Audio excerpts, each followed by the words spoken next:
Evelyn woke with a jolt, her heart pounding, her hands shaking, and her mind racing with fear. Her eyes blinked against the harsh morning light, and a deep headache throbbed at her temples. She felt sweat on her skin, and she did not know where she was. The sheets beneath her were soft and smelled like fresh linen. But this was not her room. The space around her was huge and filled with expensive furniture. Marble floors, tall glass windows, and gold accents sparkled wherever she looked. Everything felt unreal, like a strange dream she could not wake from. She tried to move, but her body ached. She pressed her fingers against her temples as she asked herself, "Where am I?" Panic rose in her throat. She had never seen this room before, but it was clear that it belonged to someone with a lot of money. A flat-screen TV covered one wall, and across from the bed stood a plush sofa set. The walls were decorated with tasteful art pieces that she was certain cost more than everything she owned. Suddenly, she noticed a large mirror on the wall. It reflected her disheveled appearance. Her hair was messy, and her eyeliner, which she must have worn the previous night, was smudged under her eyes. As she tried to gather her thoughts, Evelyn heard a faint sound from outside the bedroom. Her heart hammered as she wondered if she was alone or if someone else was here. She heard footsteps grow louder, inching closer to the door. She scrambled to cover herself with the sheets, fear pulsing through her. The door swung open, and a tall figure stood in the doorway. He was breathtaking, with strong shoulders, clear eyes, and a quiet confidence that radiated even when he did not speak. The man, whoever he was, looked both handsome and mysterious. He walked in slowly, holding a mug in his hand. He seemed calm, but Evelyn felt anything but calm. She clutched the sheets tighter and demanded, "Who are you? What's going on?" The man set the mug on a small table near the bed. "My name is Stokes," he said in a gentle but firm tone. "You're safe here. I promise. I brought you some tea. I thought it would help with the headache." Evelyn's hands trembled, and she tried to remember the night before. There was a flash of loud music and dancing. She remembered her friend convincing her to take a shot, then another. The details became hazy, and she could not place how she ended up in this strange bed. Stokes pulled up a chair next to the bed. "Take your time," he said softly, as if he could read the confusion on her face. "I don't remember much," Evelyn managed. She glanced around, her embarrassment mingling with fright. It was clear she had spent the night here, but for the life of her, she did not know why or how. Stokes nodded. "You were at a party last night at a club downtown. We had a mutual friend who introduced us briefly. Then I saw you again, struggling to stand outside the club. You were in no condition to go home alone. I had my driver bring you here. You passed out on the way." He paused, eyes scanning her face to see how she felt. "I put you in my guest room to let you sleep it off. But you were so restless, you wandered into my room in the middle of the night. I only realized when I got up and found you here instead of the guest bed." Evelyn felt a sudden rush of relief wash through her. He did not seem like a threat. In fact, there was a deep kindness in his voice. But she was still in shock and uneasy.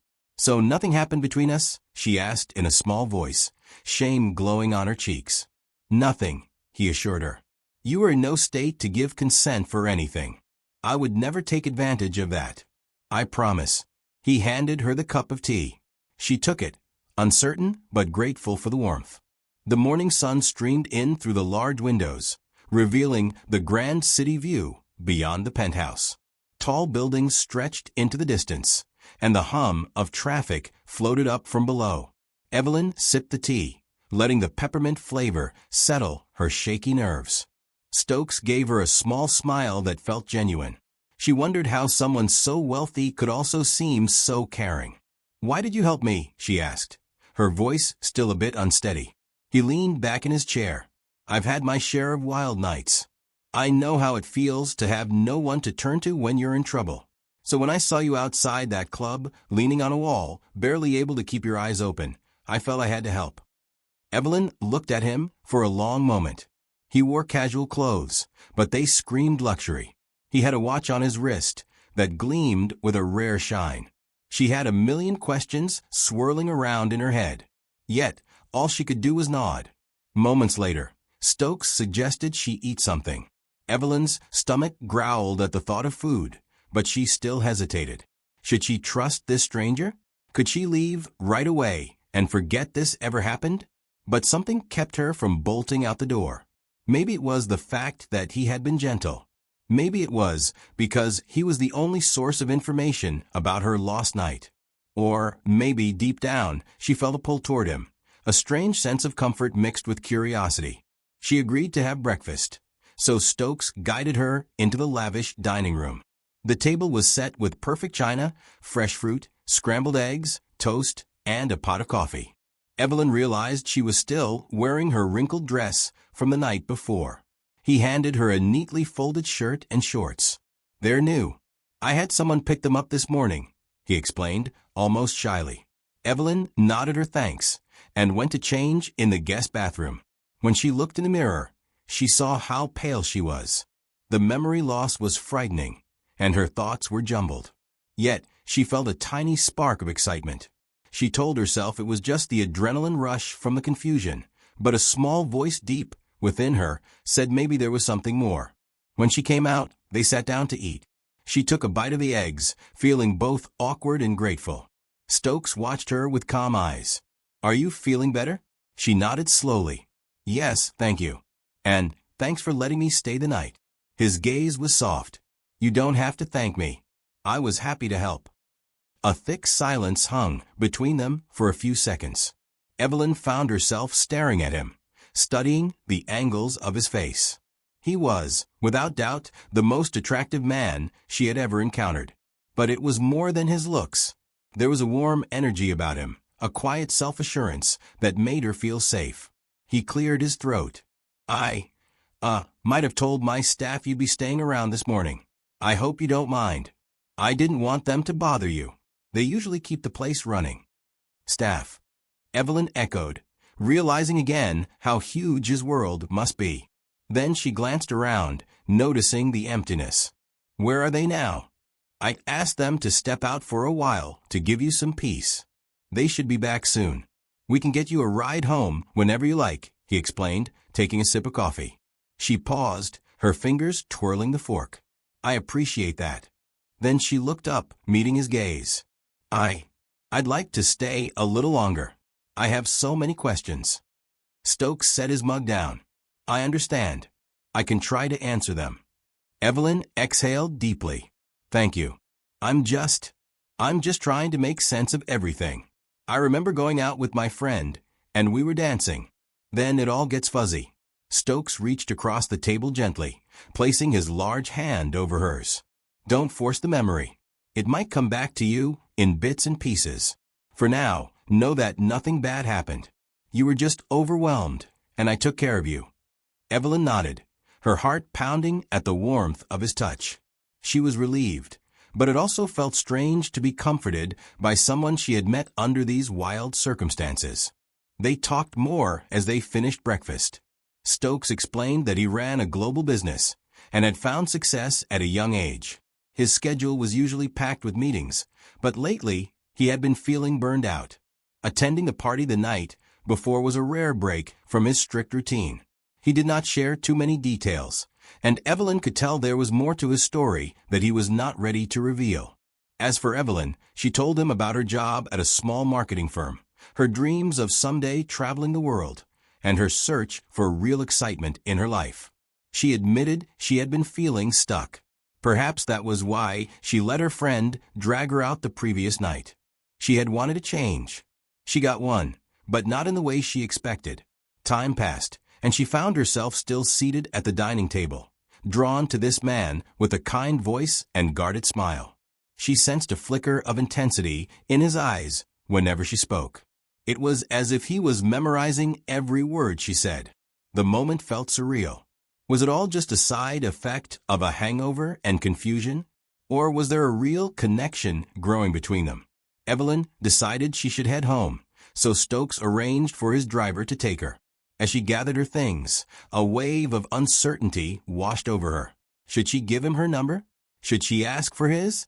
What if this was just a strange, brief meeting that would fade away once she stepped out of his penthouse? But before she could speak, Stokes gently grabbed her hand. "Evelyn," he said, his voice low, "I'd like to see you again, if that's all right with you." She stared at him, her pulse racing. The way he said her name made her feel special, like he knew her beyond this single morning. I'd like that," she whispered. He offered a small smile and said he would call her. They exchanged numbers, and then she walked out to the waiting car. The large door of the penthouse closed behind her, and her mind spun with everything that had happened. Back in her small apartment, Evelyn paced around her living room, replaying the morning in her head. She felt that she had stepped into a different world for a few hours. The quiet hum of her own life felt strange now. She tried to watch TV, but she could not focus. She told herself she had no reason to feel attached or curious about Stokes. He was just a billionaire she happened to meet by chance. Yet, she could not stop thinking about him. That night, her phone chimed. She grabbed it, heartbeat quickening, hoping it was him. And it was. A simple message. "Are you feeling better? Hope you had a calm day." Her heart flipped. She replied, fingers trembling. "Yes, much better. Thank you for asking." They exchanged a few texts. Stokes asked if she wanted to meet him for dinner later in the week. She agreed, a mix of excitement and nerves swirling inside her. Part of her thought she should tread carefully. Another part of her wanted to dive in and see where this spark would lead. Their first official date took place at a quiet, upscale restaurant. When Evelyn arrived, she noticed how people seemed to recognize Stokes. The manager rushed over to greet him, guiding them to a private table by a window. Evelyn felt out of place in her simple black dress, but Stokes looked at her with admiration, as if she was the most stunning woman he had ever seen. He ordered a bottle of wine, and they talked softly about their lives. Evelyn's cheeks grew warm as the candlelight danced across the table. Stokes was direct in his questions, yet thoughtful, never pushing too far. She liked that. She liked the way he leaned in, giving her his full attention.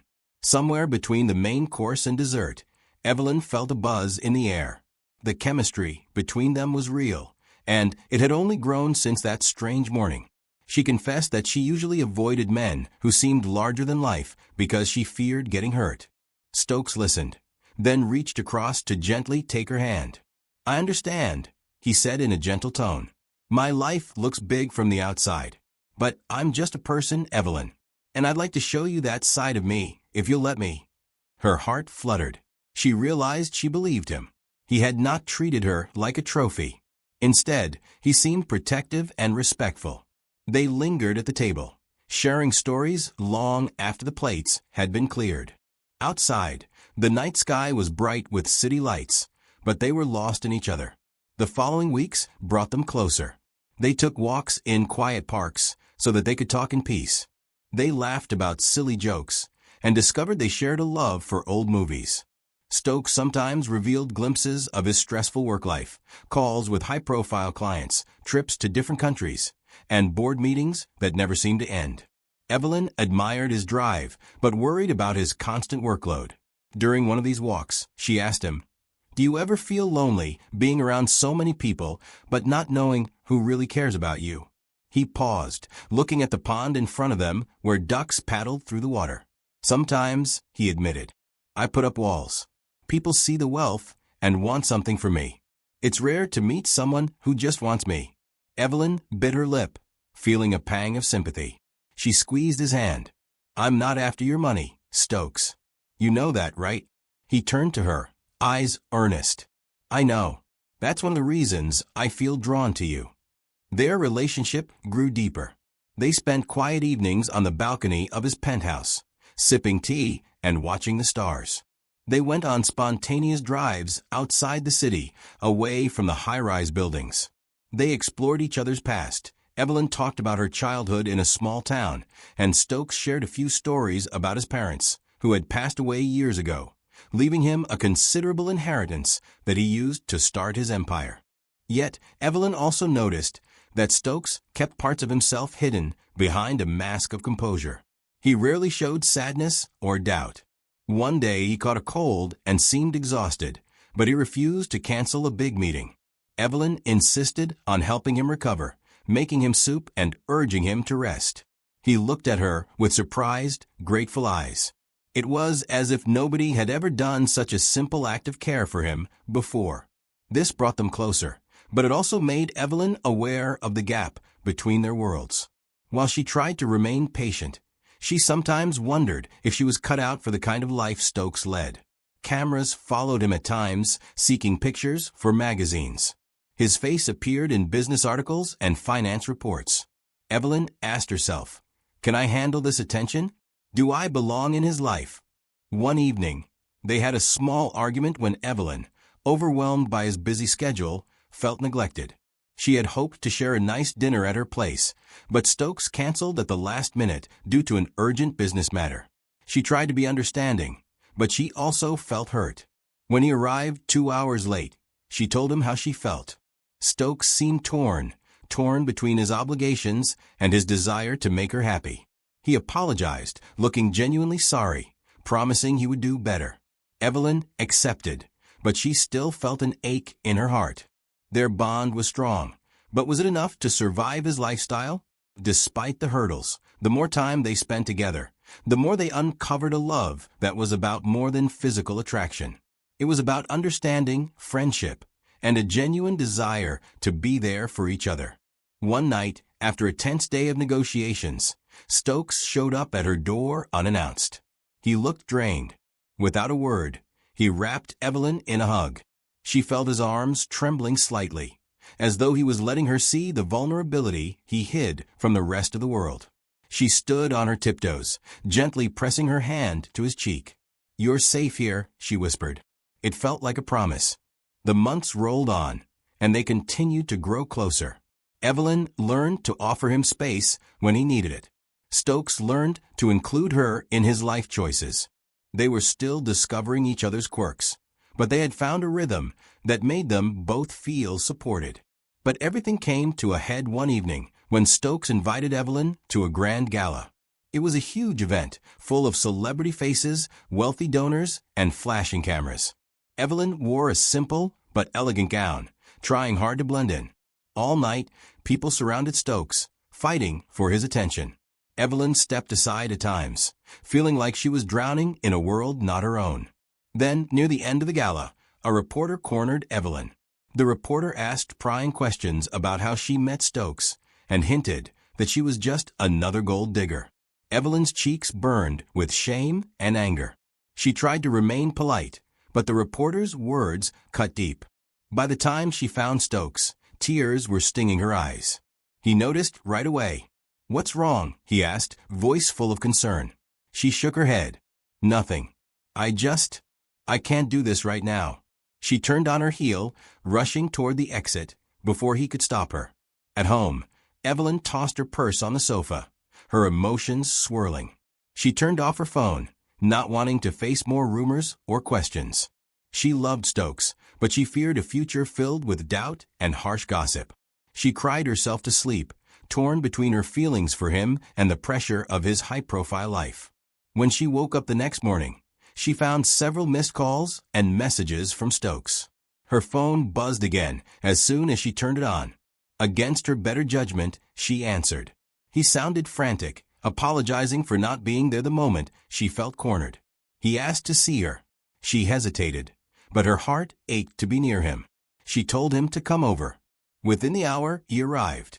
He looked more disheveled than she had ever seen him. No polished suit, no neat hair. He seemed almost breathless, as though he had run the entire way. "I am so sorry," he said, stepping inside and closing the door. "I never wanted you to feel alone in that situation. I swear, if I had known that reporter was bothering you, I would have done something. Please forgive me." Evelyn felt tears gather.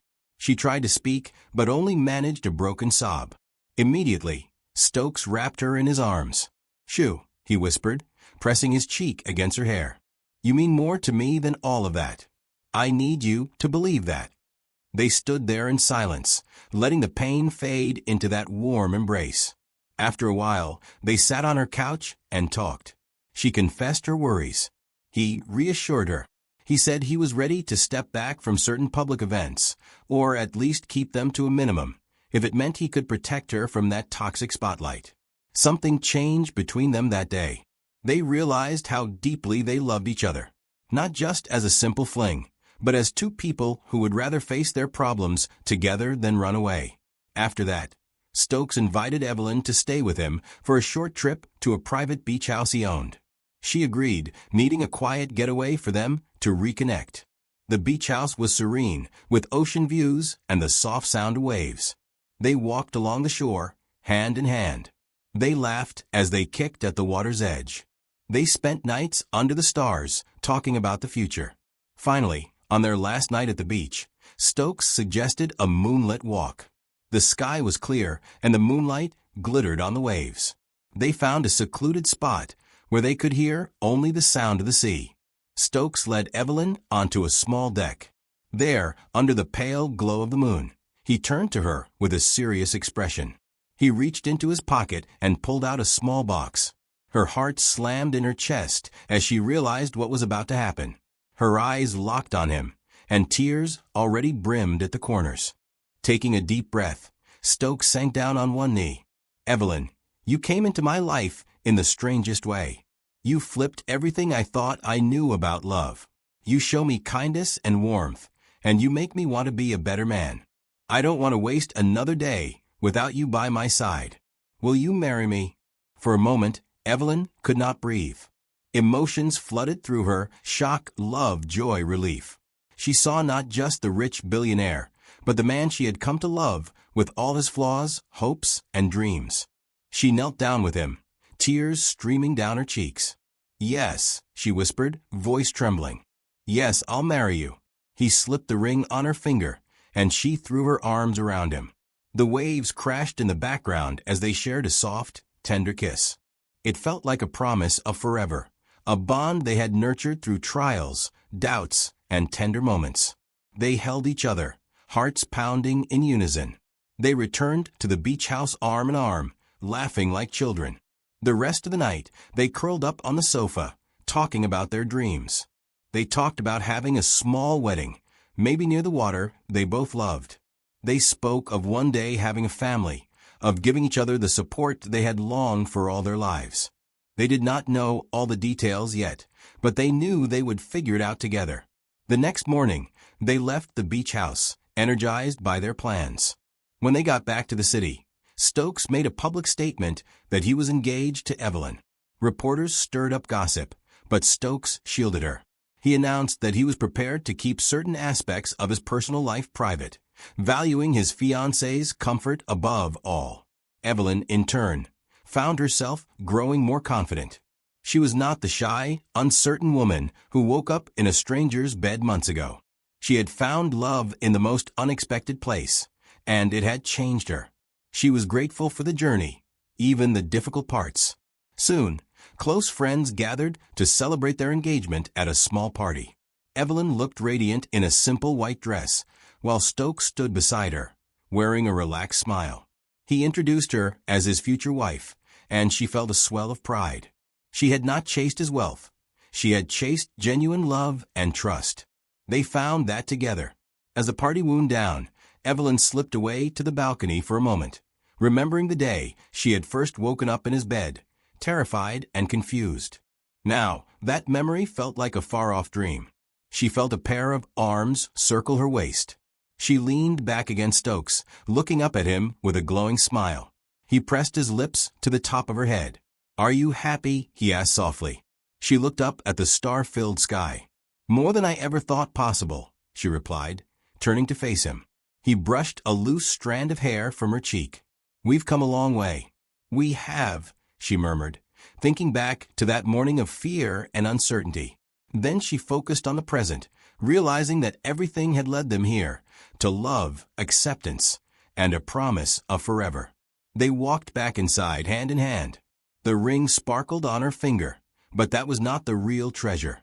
The real treasure was the man who held her hand.